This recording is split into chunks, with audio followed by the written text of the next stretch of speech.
Hey, magandang hapon at eto na naman ang inyong Marilina, Tita Lina. Wala na namang magawa. Mag-i-experiment naman ako ng tinapay.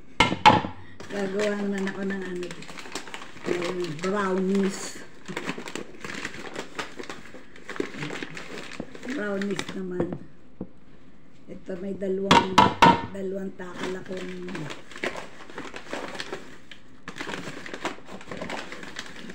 dalawang cup na all-purpose flour. There's so many avocado there in the red. You can get the avocado, so many pa. That's one. Put in the water. Oh, this one. There is 20 pieces. So maybe ripe, that's already ripe. So I put there to preserve so that it will not become overripe. At ito, dalawang 1/4 lang to eh. Kalahating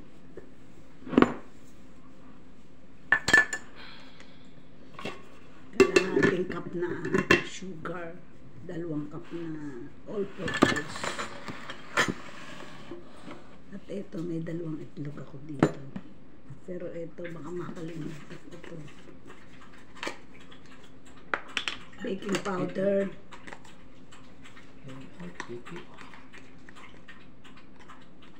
Isang kutsarang baking powder.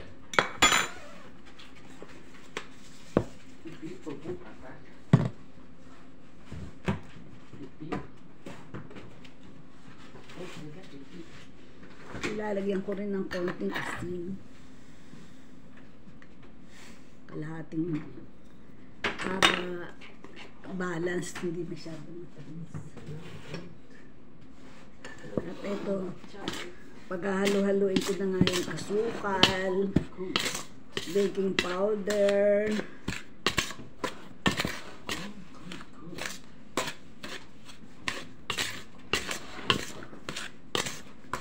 tsaka konting asin. At ito, meron akong ditong cocoa powder. Lalagyan ko ng 1/4 na cup. Kasi pagkakalahating cup, 1/4 lang. Pagkalahating cup, masyadong marami. Nakapin na siya.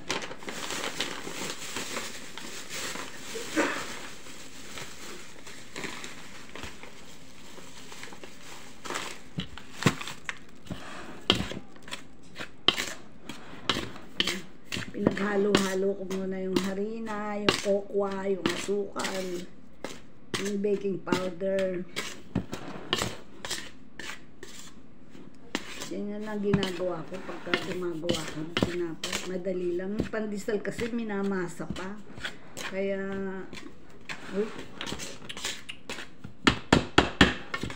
tinatamad akong gumawa ng pandesal. Inaano pa eh. Minamasa pa. Ito hinahalo ko lang ganyan eh. Teka, tumahapon.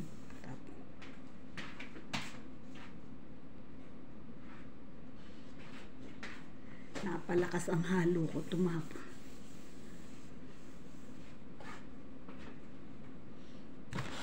Ayan.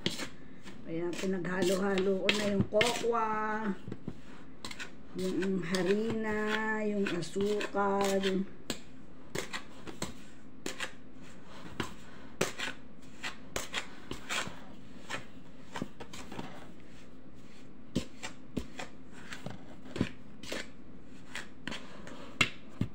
meron ako dito 2 itlog.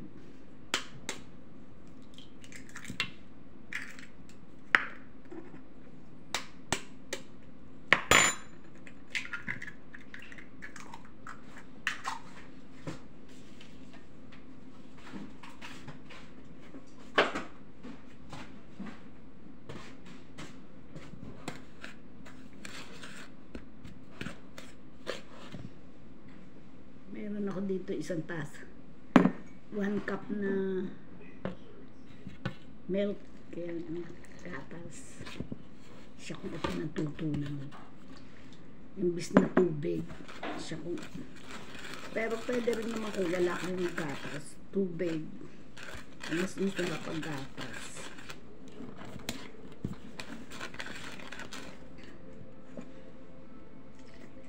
Tinuto ko na yung isang cup.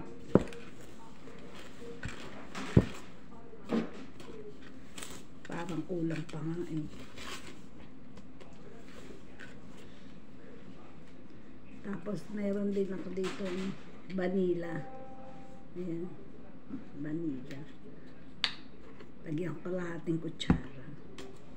Dapat kutsarita eh. Nakalimutan ko ba itong kutsarita? Halog ko na nga dito.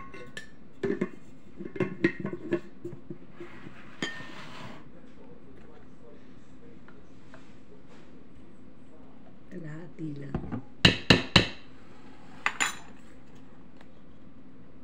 Ganyan lang paggawa ng tinapay. Simple lang pala. Akala ko dati ang hirap-hirap. Ang dali lang pala. Oh. Tapos, yan. Kulang pa.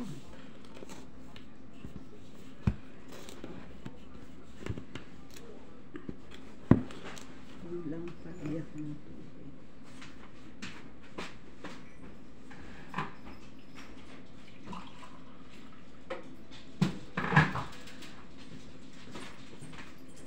Ito tubig na.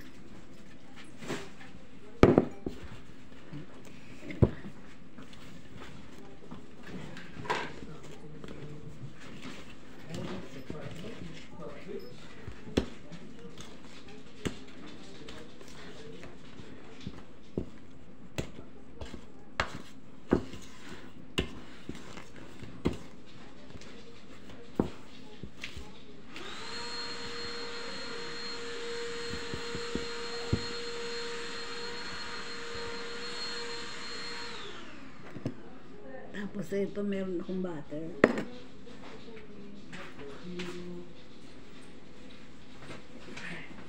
Ito yung cup ng butter.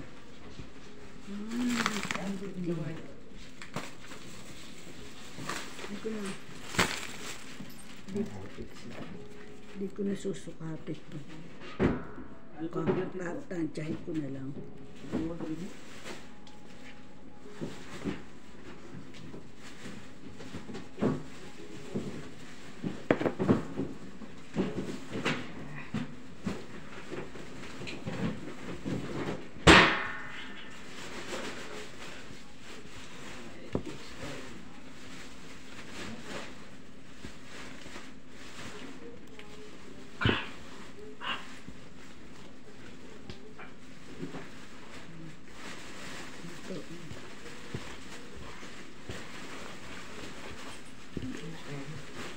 I agree. Heavy? Nadagdagan pa ng konti tubig.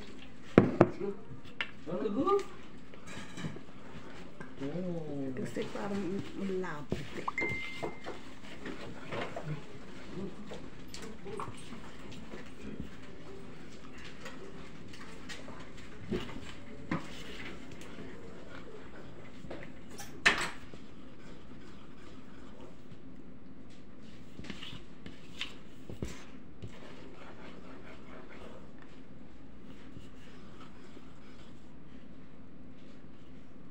Hindi na.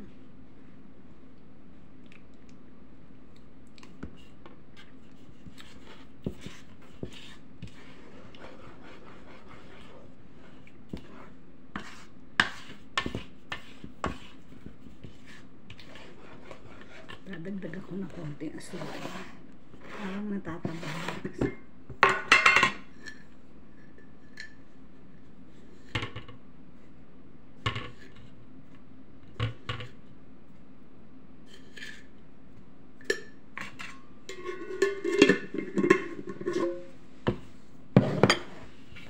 Bali 3/4 din aso. Kasi parang matahang. Nasa di na naman nila ito ba? Ayan o.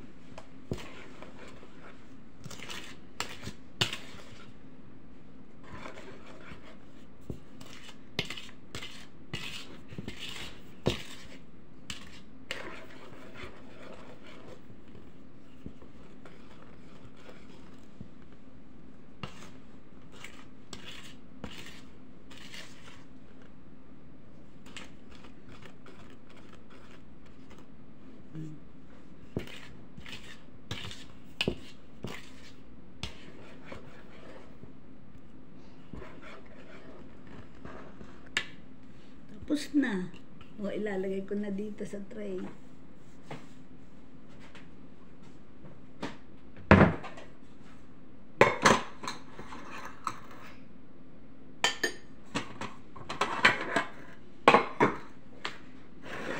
At ito yung tray. Babrasan ko ng konting butter para hindi mahirap tanggalin pagkaluto. Binabrasan ko ng konting butter.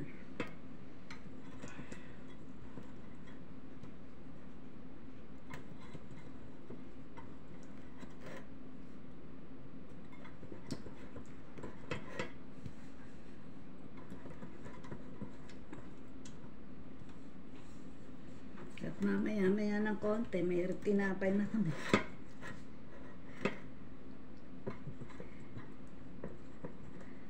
Ano naman to? Nilagyan ko ng cocoa, di ang tawag dito.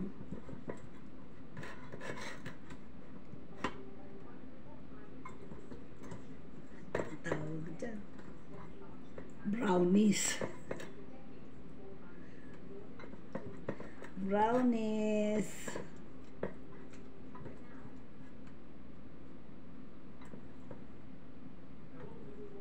Ayaw nila ng pasas eh. Meron pa ako konting munggong natirang ng isang araw. Ito. Papagit na ako dito sa aking tinapay.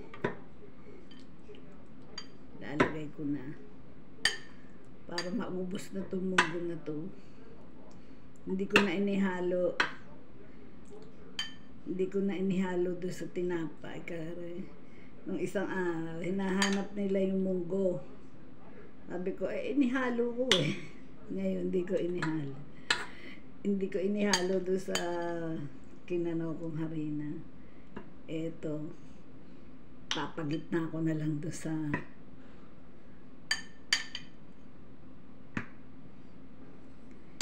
imbis na pasas, munggo. Ano to eh? Munggo. Kinulayan ko ng violet. Kung ano pinag-i-eksperimento ko kasi rito eh. O, ayan.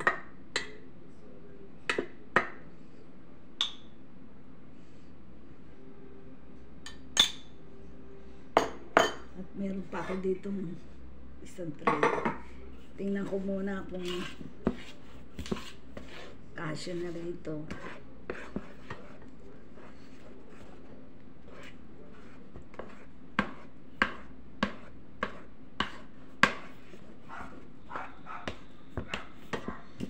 Hindi ko na sinala.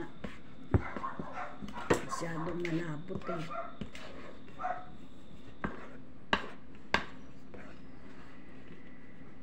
Ito, huhulma ko na. Alam nyo, konti lang yan ha. Pero pagka naluto, puno. O, ayun. Hindi ko nga pinupuno yung ano. Hindi ko pinupuno tong tray. Kasi umaapaw pagka naluto.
Lagkit eh.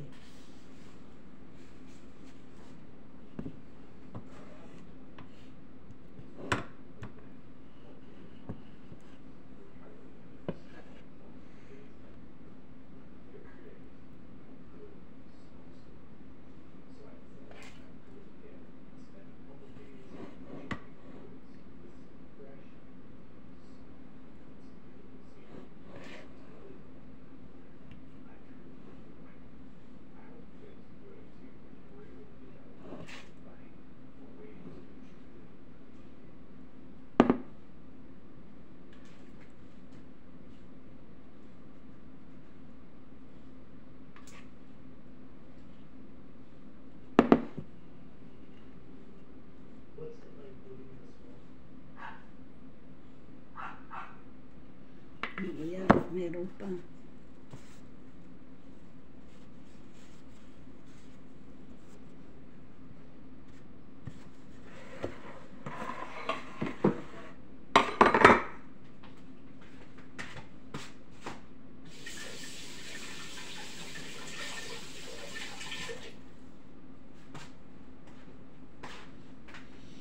Nalalagkit na. Bubuksan ko na yung oven.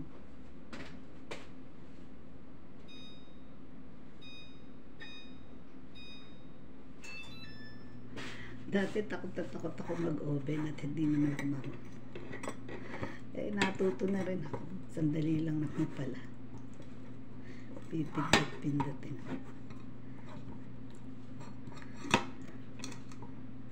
Nung natuto naman ako, eto, nagawa ko ng tinapay.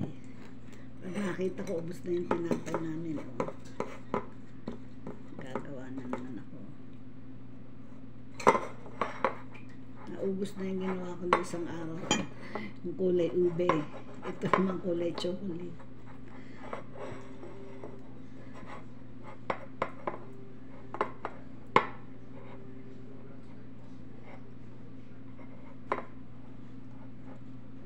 Kasi pag hindi mo nilagyan ng butter o mantika, mahirap tanggalin. Nadudurog yung tinapay. Eh, pag ito hindi, nakaangat.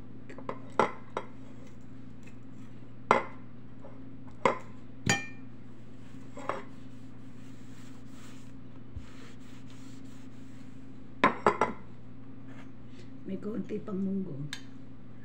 Eksakto pa dito. Papagitna ko dito sa tinapay ko. Eh di cupcake to, may palamang munggo. Chocolate cupcake. Or pwede rin brownies. Kaya hindi ko masyadong dinagdagan ng cocoa. Kasi minsan medyo mamait-mait. Kaya konti lang nilagay kong cocoa. 1/4 cup lang. Maya-maya ng konti ito, tinapay na. Mga 30 minutes.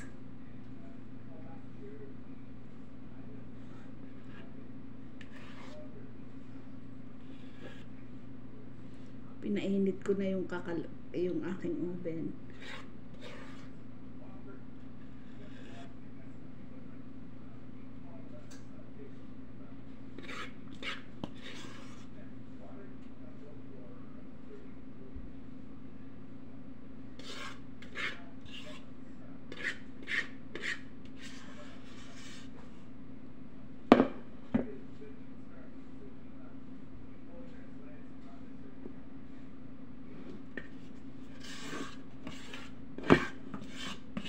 Sakto lang pala. 18 pieces.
Sakto.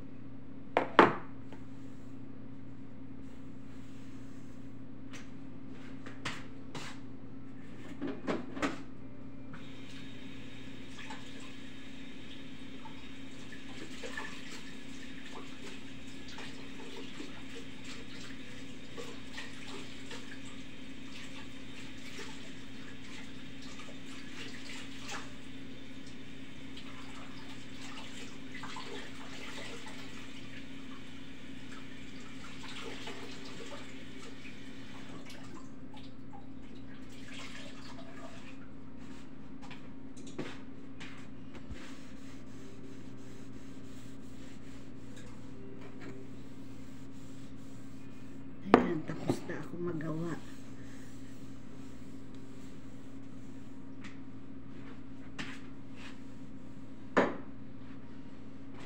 Diba? Sandali lang, oh. Mamaya ng konti. Pagkaluto, ipakikita ko sa inyo. Isasalang ko na yan sa sa oven. Oh, ayan, oh. Ito. Sandali na lang. Isasalang ko na sa oven. Pagkaluto, ipapakita ko ulit sa inyo, ha. O, ganyan, no. Gayahin nyo, sandali lang magluto pala naman ng tinapay. Akala ko dati, napakahirap. Ganyan lang pala. Hindi naman nakakapagod. Sige, ha. Thank you for watching. At pagka, gayahin nyo, pagka wala kayong ginagawa, mayroon naman kayong oven sa bahay. O, ayan. Eksperimento. Para may pang-merienda. Diba? Sige, ha, thank you for watching. God bless you. At good evening na. Alam nyo ba, alas 6 na naman ngayon. Matatapos na naman isang araw. Matatapos na naman ang araw ng Huwebes. Maya-maya ng konti. Pagkaluto nito, bababa na ako, pahinga na ako. Ganyan lang ang trabaho ko dito araw-araw. Minsan wala akong maisip gawin yan. Gagawa ako ng tinapay. Natapos na ako manood ng TV. Hanggang alas 4, medyo na ako manood ng TV. At ito naisip ko, gumawa nga ako ng tinapay dahil wala na yung ginawa ko nung isang araw na ubos na kanina. Gumawa ulit ako ngayon. Chocolate naman. Cocoa. Sige. Thank you for watching and happy Thursday. Ayan. Tumunog na yung aking oven. Isasalang ko na to, ha. Bye-bye. Pagkaluto, pakikita ko naman sa inyo.